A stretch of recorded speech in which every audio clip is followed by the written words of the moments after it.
perhaps to start the discussion amongst the panel. Shefali, you said that you were involved in the original Open Finance consultation, which got us to the point recently where the FCA wrote out to the whole ecosystem and asked for input. And I know many organisations have been providing that input to help shape some of the thinking. It'd be great if you could just talk to us about some of the context and background to this, and I guess what happened to lead us to this point. Sure, happy to. Thank you.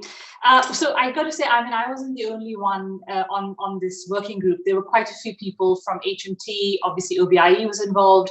The FCA chaired it. There were a handful of consumer rights groups and other applications and entities involved. I think the starting point was really looking at potential, seeing what was really available a year and a half on from open banking. And open banking, as you all know, was really here to empower customers to be able to benefit third-party services, give them better competitive prices, competitive products, but also be able to say, look, actually, my data is mine, and I'm allowed to share with it to whoever I want. That then follows globally, where you think about Australia opening up a landscape of thinking about open finance. And open data, more like, and as the community, and as you all may know, Australia is looking at it in a really broad way, not just first looking at banks, but then looking at financial institutions of very many different types, and then looking at different verticals, things like energy, telcos, and utilities. So then you're looking at this massive open data ecosystem as opposed to just a finance one. And I think there's topics later on to talk about reciprocity and all those nuances that they're implementing. So for us in the UK, and I think this was a really enormous task by the FCA, and certainly something that we should be very proud of, thinking about, well, if open banking is going to do so well, and you quoted some stats at the beginning of the explosion, really the last couple of weeks and months maybe, of how OB has really taken off here. We then have to look and think, well, what else can we do to benefit the consumer and offer a British citizen as much as we possibly can to give them better services and products? And so that means you can't just have payment accounts. That means you have to have other things. And that includes pensions, mortgages, loans, various types of credit cards, different, not just a CMA9, but a whole suite and swath of financial products and financial data that then you're able to say, okay, what's the data value here? And therefore, how is the consumer going to benefit? So we started there, and from that came a multiple series of things, like how do we look at consent and consent management? How do we look at what's a sustainable model across Europe, and I mean, starting with the UK, but across the UK financial landscape, and saying, how does this actually work consistently? You then think about payment initiation. I think Sam was saying this earlier in our prep call.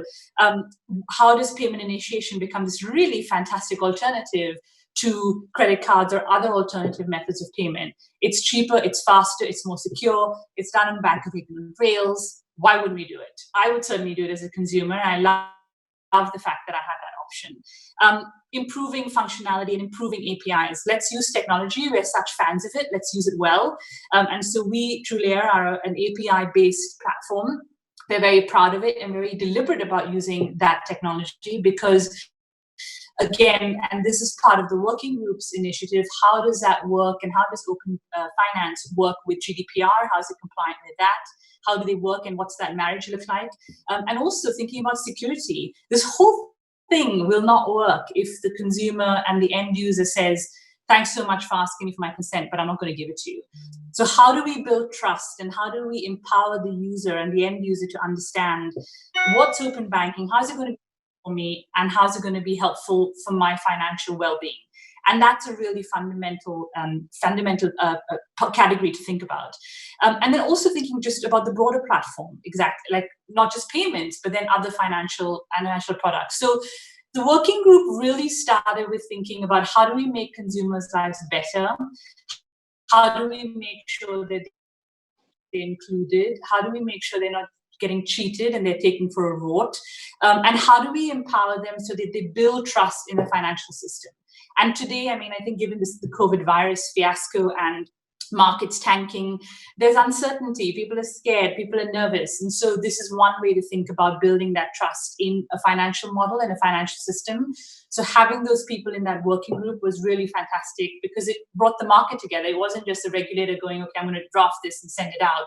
We literally formed this really lovely working group to say, let's have everybody's buy-in, everybody's concerns, and everybody's conversations, so that it's a really robust piece of consultation work that everybody can have an opinion on.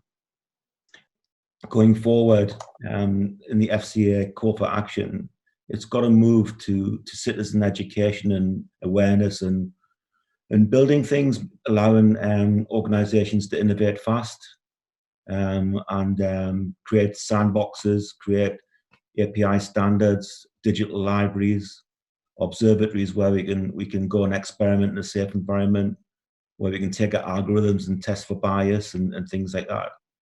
We definitely need an infrastructure around this as well as some legislation.